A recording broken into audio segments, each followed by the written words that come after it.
வீட்டில் உள்ள பொருள் வச்சே முட்டை குழம்பு எப்படி செய்கிறதுந்தாங்க இன்றைக்கி நம்ம பார்க்க போகிறோம். நல்லா டேஸ்டியாக இருக்கும். இந்த குழம்பு செஞ்சிங்கன்னா கண்டிப்பாக வீட்டில் இருக்க எல்லாருமே பாராட்டுவாங்க. அந்தளவுக்கு இது டேஸ்ட்டாக இருக்கும். எந்த கடையில் வாங்கினீங்க அப்படின்னு தான் கேட்பாங்க.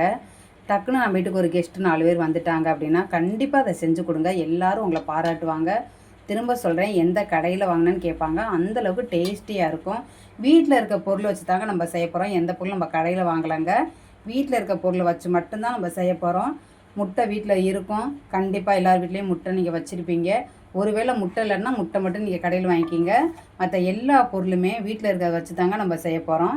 வாங்க, இந்த குழம்பு வைக்கிறதுக்கு என்னென்ன தேவை, எப்படி செய்கிறன்றதை நம்ம பார்க்கலாம் வாங்க. இந்த முட்டை குழம்பு செய்கிறதுக்கு 3 முட்டை எடுத்திருக்கேன். இதை வேக வச்சுட்டேன்.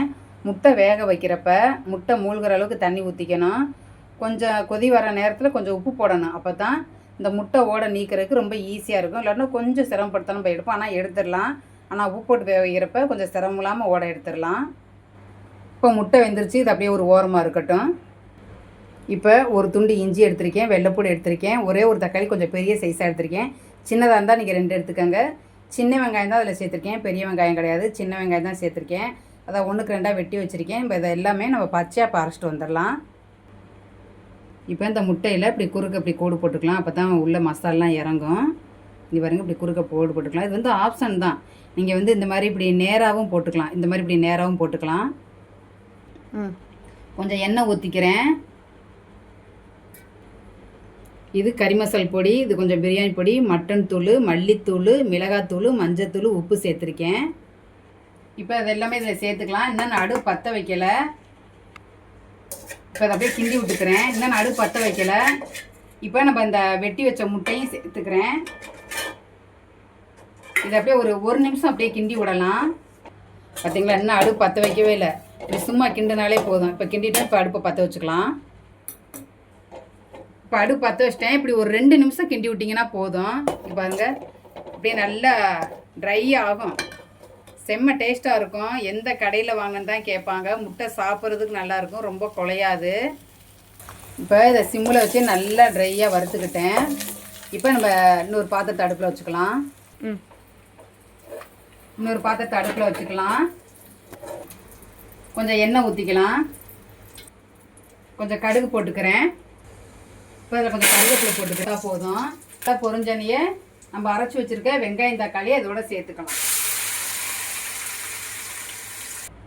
இப்போ நம்ம பச்சை அரைச்சோம் பார்த்தீங்களா, வெங்காயம் தக்காளி இஞ்சி வெள்ளைப்பூடு, இது மட்டும்தாங்க போட்டு கிண்டிக்கிட்டு இருக்கேன். இது வந்து நல்லா எண்ணெய் பிரிஞ்சு வர அளவுக்கு வதக்கணும். கொஞ்சம் தெறிக்கும், கொஞ்சம் பார்த்து கவனமாக வதக்கிங்க. இந்த முட்டை வறுத்ததை தனியாக வச்சுருக்கேன். இது வந்து வேறு பாத்திரம். இது நல்லா வதங்கட்டும். பார்த்தீங்களா, கலர் சேஞ்ச் ஆகுது. இன்னும் ஒரு 2 நிமிஷம் கிண்டலாம். இப்போ நல்லாவே கலர் சேஞ்ச் ஆயிடுச்சு பாருங்கள். இப்போ இதோட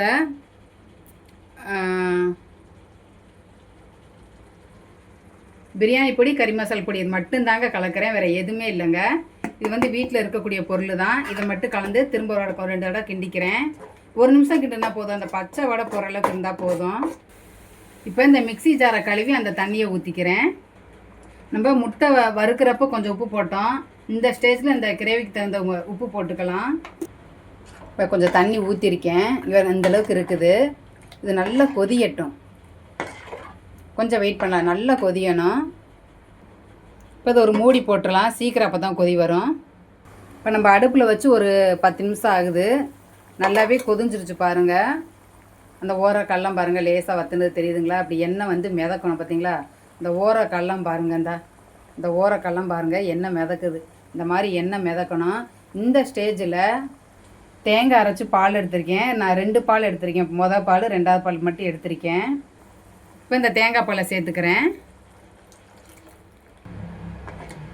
ரொம்பலாம் தண்ணி கலக்கக்கூடாதுங்க. இப்போ வந்து ஹை ஃப்ளேமில் வச்சு நல்லா இது கொதி வரட்டும். நல்லா கொதி வரணும். எந்த கடையில் வாங்கினீங்கன்னு கேட்பாங்க. அந்தளவுக்கு டேஸ்ட்டாக இருக்கும். இப்போ நம்ம தேங்காய் பால் ஊற்றி 10 நிமிஷம் ஆகுது. இப்போ பார்க்கலாம் பாருங்கள், நல்லா கொதிஞ்சிருச்சு. தேங்காய் பால் கலந்த பின்னாடி நல்லா கொதிஞ்சிருச்சு. அவ்வளோதாங்க. இப்போ நம்ம இந்த பாத்திரத்தில் மாற்றிக்கலாம்.